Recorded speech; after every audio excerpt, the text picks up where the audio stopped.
Episode 74۔ میری آنکھ کھلی تو صبح کے 8:30 بجے تھے۔ بستر سے اٹھنے کو جی تو نہیں چاہ رہا تھا، مگر اٹھنا بھی ضروری تھا۔ میں جلدی جلدی نہا دھو کر تیار ہوا تو کانتا ناشتے کی ٹرے سجائے بیٹھی تھی۔ اس نے روم سروس کو ناشتے کا آرڈر شاید پہلے ہی دے دیا تھا۔ ہاں، ایک بات اور، میں نے ناشتہ کرتے ہوئے کہا، رات جو کچھ میں نے سمجھایا تھا اس کا تذکرہ کسی کے سامنے مت کرنا، تیمور اور گلوریا سے بھی نہیں۔ اصل خطرہ تو مجھے گلوریا سے تھا۔ وہ کانتا کو ساتھ رکھنے کے حق میں ہی نہیں تھی۔ جب اسے معلوم ہوتا کہ میں نے کانتا کو جائیداد بیچ کر پاکستان آنے کا مشورہ دیا ہے تو وہ ہمارے غصے کے آپے سے باہر ہو جاتی۔ میں تو نہیں بتاؤں گی، مگر وجے، اس کی تم فکر مت کرو، میں اسے سمجھا لوں گا، میں نے کہا، اور ناشتہ ختم کر کے اٹھ کھڑا ہوا۔ اسی وقت گلوریا وغیرہ کمرے میں داخل ہوئے۔ اوہو، یہاں تو ناشتہ بھی ہو چکا، تو تمہارے خیال میں کیا ہمیں بھوکا رہنا چاہیے تھا؟ میں کہہ کر وجے اور تیمور سے مخاطب ہوا، میں نیچے ہال میں جا رہا ہوں، تم دونوں دور رہ کر مجھے کور کرنا، اور اگر میں کسی کے ساتھ جاؤں تو ہمارے پیچھے پیچھے آ جانا۔ گلوریا میرے ساتھ جائے گی۔ اور میں؟ کانتا نے جلدی سے پوچھا۔ آپ اس وقت تک یہیں ریسٹ کریں۔ گلوریا نے جواب دیا، مجھے خیال ہے کہ ابھی ٹھاکر کا خطرہ ٹلا نہیں ہے۔ وہ اربوں کی جائیداد چھوڑ کر صرف چند کروڑ پر قناعت کرنے والا آدمی نہیں ہے۔ اس کے آدمی کسی بھی وقت یہاں آ کر کانتا کو پریشان کر سکتے تھے۔ پہلے تو میں نے سوچا کہ وجے کو یہیں چھوڑ دوں، مگر مجھے وجے کی زیادہ ضرورت تھی۔ کانتا تو پھر بھی ہوٹل میں محفوظ تھی۔ میں نے کانتا سے کہا، تم کمرے کا دروازہ اندر سے لاک کر کے بیٹھ جانا، اور جب تک ہم میں سے کسی کی آواز نہ سنو دروازہ مت کھولنا۔ روم سروس سے جو بھی منگانا ہے وہ ابھی منگا لو۔ میں ناشتہ تو کر ہی چکی ہوں، اب مجھے روم سروس کی ضرورت نہیں پڑے گی۔ تم واپس آؤ گے تو تمہارے ساتھ ہی کھانا کھاؤں گی۔ جاؤ، وش یو گڈ لک۔ اچھا، اب میں جا رہا ہوں، 9:07 ہو چکے ہیں۔ 1 منٹ بعد تم دونوں بھی نیچے آ جانا۔ میں نے وجے اور تیمور سے کہا، پھر گلوریا سے بولا، چلو آؤ میرے ساتھ۔ جو ہی میں نے لاؤنج میں قدم رکھا، صوفے پر بیٹھا ہوا ایک شخص تیزی سے اٹھ کھڑا ہوا اور جلدی سے میری طرف بڑھا۔ میرا ہاتھ بے اختیار اس جیب کی طرف بڑھ گیا جس میں ریوالور تھا۔ مسٹر کامران؟ وہ نزدیک پہنچ کر آہستہ سے بولا، مجھے عبد الرحمن کہتے ہیں۔ اس نے مسافر کے لیے ہاتھ بڑھا دیا۔ میں نے بھی ہاتھ آگے بڑھایا۔ اس کی گرفت خاصی مضبوط تھی اور انداز میں گرم جوشی تھی۔ میں نے اس کی آواز پر غور کیا، مگر اس کی آواز رات والی آواز سے قدرے مختلف تھی۔ آئیے، کمرے میں بیٹھ کر اطمینان سے بات کرتے ہیں۔ میں نے یہ سوچ کر کہا کہ اگر اس کی نیت میں فطور ہوگا تو وہ کبھی میری یہ آفر قبول نہیں کرے گا۔ وہ 3 پیس سوٹ میں ملبوس تھا، مگر بغل کے پاس جو بھار تھا اس سے اندازہ ہو رہا تھا کہ وہ غیر مسلح نہیں ہے۔ اس نے ایک لمحے کو سوچا، پھر خوش دلی سے بولا، شور، میں خود بھی آپ سے پرسکون ماحول میں بات کرنا چاہتا ہوں۔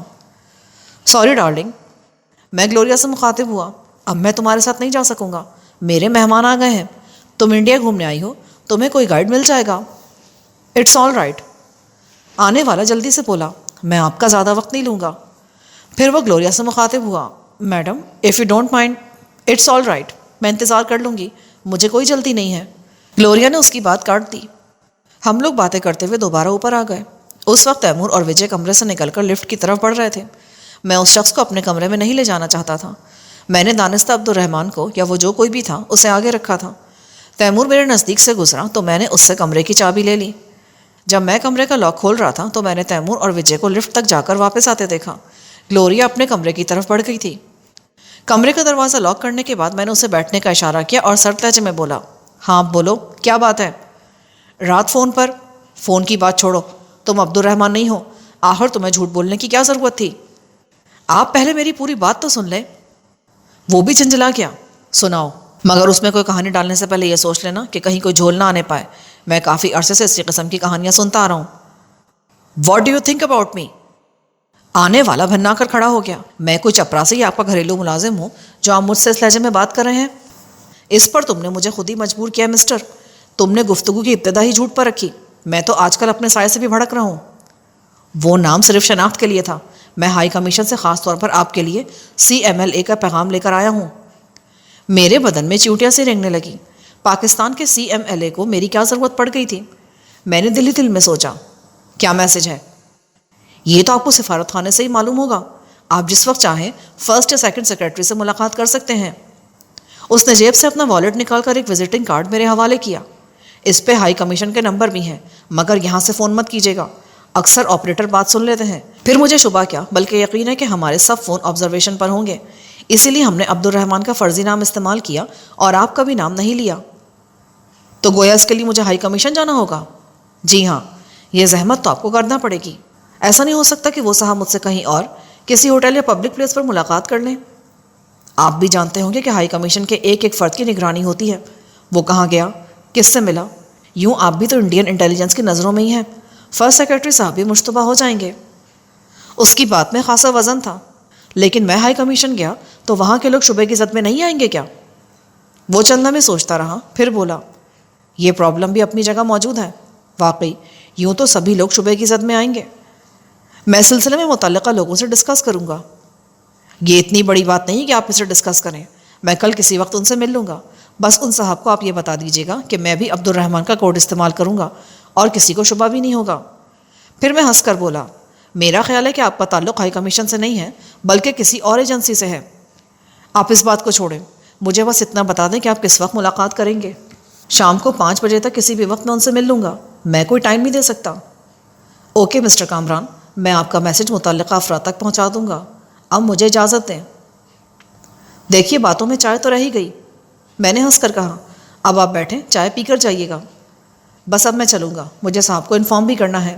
اگر میری کوئی بات ناگوار گزری ہو تو معذرت چاہتا ہوں۔ یہ بات تو مجھے کہنا چاہیے، میں نے کچھ زیادہ ہی مس بہیو کیا ہے، میں نے ہنس کر کہا۔ اوکے، خدا حافظ۔ وہ مسافہ کر کے باہر نکل گیا، پھر فوراً دوبارہ کمرے میں آیا اور بولا، اپنے دونوں ساتھیوں کو کچھ ٹرینڈ کریں ورنہ کسی کے ہاتھوں مارے جائیں گے۔ یہ کہہ کر وہ میرا جواب سنے بغیر تیزی کے ساتھ پلٹ گیا۔ میں اس کی آبزرویشن پر حیران رہ گیا۔ اس کا اشارہ یقینی طور پر تیمور اور وجے کی طرف تھا۔ مجھے تیمور سے تو کسی بے احتیاطی کی امید نہیں تھی، مجھے یقین تھا کہ وہ وجے ہی کی وجہ سے نظروں میں آیا ہوگا۔ تھوڑی دیر بعد دروازے پر دستک ہوئی تو میں اٹھ کھڑا ہوا۔ دروازے پر وجے اور تیمور تھے۔ تم دونوں میرے کمرے میں آؤ، یہ کہہ کر میں اپنے کمرے کی طرف بڑھ گیا۔ کانتا سے دروازہ کھلوانے کے بعد میں بیڈ پر نیم دراز ہو گیا اور کانتا سے کہا، تم ذرا گلوریا کو بلا لاؤ۔ اسی وقت وجے اور تیمور بھی آ گئے۔ تیمور نے پرتشویش لہجے میں پوچھا، کیا کوئی پرابلم کھڑا ہو گیا ہے؟ تم دونوں اس کی نظروں میں کیسے آئے؟ میرا لہجہ بہت سرد تھا۔ وہ جاتے جاتے یہ بات کر گیا ہے، دوسرے لفظوں میں وہ مجھے تانا دے کر گیا ہے کہ تم انہی احمقوں کے بھروسے پر اتراتے پھرتے ہو۔ یہ میری غلطی کی وجہ سے ہوا ہے، وجے نے سر جھکا کر کہا۔ جب وہ کمرے میں آپ سے گفتگو کر رہا تھا تو میں دروازے کے بالکل نزدیک کھڑا تھا تاکہ کسی بھی ناخوشگوار صورتحال سے نمٹ سکوں۔ فرش پر کارپیٹ ہے، اسی لیے مجھے اندازہ نہ ہو پایا کہ وہ باہر آ رہا ہے۔ اس نے مجھے دروازے کے ساتھ کھڑا دیکھ لیا تھا، اس سے پہلے وہ مجھے تیمور کے ساتھ بھی دیکھ چکا تھا۔ بہرحال آئندہ یہ غلطی کبھی نہ دہرائی جائے۔ کس نے کیا غلطی کر دی؟ گلوریا کی چہکتی ہوئی آواز سنائی دی۔ میں نے مختصراً اسے بھی تفصیل بتا دی۔ وجے بھی نیا ہے، خیر یہ آئندہ ایسی غلطی نہیں کرے گا۔ پھر وہ موضوع بدل کر بولی، اب کیا پلان ہے تمہارا؟ میں اپنا حلیہ بدل کر جاؤں گا اور احتیاطاً کانتا کو بھی لے جاؤں گا۔ اگر تمہیں لے گیا تو تمہاری سفید چمڑی ہر شخص کو ہماری طرف متوجہ کر دے گی۔ کانتا بھی برقع اوڑھ کر میرے ساتھ جائے گی۔ یہاں کے اکثر مسلمان اپنی عورتوں کو برقع پہناتے ہیں، وہاں بے شمار مسلمان پاکستان کے ویزے کے لیے موجود ہوتے ہیں، میں خود بھی انہی لوگوں میں شامل ہو جاؤں گا۔ وجے، میرے سائز کی ایک شیروانی، کرتا پاجامہ اور سلیم شاہی جوتے لے آؤ، اور ایک رامپوری ٹوپی بھی لے آنا۔ ہری اپ، میں تمہیں صرف آدھا گھنٹہ دے سکتا ہوں۔ تیمور نے فوراً کچھ رقم اس کے حوالے کی اور وہ فوراً ہی روانہ ہو گیا۔ اس کے جانے کے بعد مجھے یاد آیا کہ میں نے کانتا کے لیے برقع تو منگایا ہی نہیں۔ پھر میں یہ سوچ کر بیٹھ گیا کہ یہاں سے جاتے ہوئے اس کے لیے برقع بھی لے لوں گا۔ اس کے لباس کا مسئلہ نہیں تھا کیونکہ اب مسلمان عورتوں کی اکثریت بھی ساڑی ہی استعمال کرتی ہے۔ تم کوئی ساڑی باندھ لو، میں نے کانتا سے کہا، اور اپنی یہ بندیاں صاف کر دو۔ تم تیار ہو کر آؤ، ہم گلوریا کے کمرے میں ہیں۔ اپنے کمرے میں پہنچ کر گلوریا بولی، مجھے اب اردو سیکھنا ہی پڑے گی، تم نے کانتا اور وجے سے ساری گفتگو اردو میں کی ہے۔ میں خود بھی یہی چاہتا ہوں کہ تم اردو سیکھ لو۔ میں جانتا ہوں کہ تم میں زبانیں سیکھنے کی ایکسٹرا آرڈنری صلاحیت ہے۔ جب تم صرف 3 ماہ میں اسپینش سیکھ سکتی ہو تو اردو کیوں نہیں سیکھ سکتی؟ یہ تم مجھے چیلنج کر رہے ہو؟ نہیں، میں واقعی چاہتا ہوں کہ تم اردو بھی سیکھ لو۔ پاکستان میں قدم قدم پر تمہیں اردو بولنے اور سمجھنے کی ضرورت پڑے گی۔ اگر یہ بات ہے تو میں آج سے ہی، بلکہ ابھی سے یہ کام شروع کر دیتی ہوں۔ میں تمہیں 3 مہینے میں اردو بھی سیکھ کر دکھا دوں گی۔ پھر وہ تیمور سے بولی، تم مجھے اردو کے الفابیٹس لکھ دو، ان کے آگے انگلش کے وہ الفابیٹس بھی لکھ دینا جن کی آواز ویسی نکلتی ہو۔ تیمور نے ہوٹل کا ایک پیڈ اٹھایا اور جیب سے پین نکال کر بہت انہماک سے اردو اور انگلش کے الفابیٹس لکھنے لگا۔ کانتا تیار ہو کر کمرے میں آ گئی۔ وجے صرف آدھے گھنٹے میں مطلوبہ اشیاء لے آیا۔ میں شیروانی، پاجامہ، سلیم شاہی جوتا اور رامپوری مخملی ٹوپی پہن کر آئینے کے سامنے کھڑا ہوا تو خود مجھے بھی اپنی شخصیت بدلی لگی۔ میں نے گلوریا سے کہا، تمہارے پاس ایک ایسا لوشن تھا جس سے نہ صرف جلد کی رنگت سیاہ ہو جاتی ہے بلکہ چہرے پر جھریاں بھی پڑ جاتی ہیں۔ اس لوشن کا اثر کم سے کم 3 دن تک رہتا ہے۔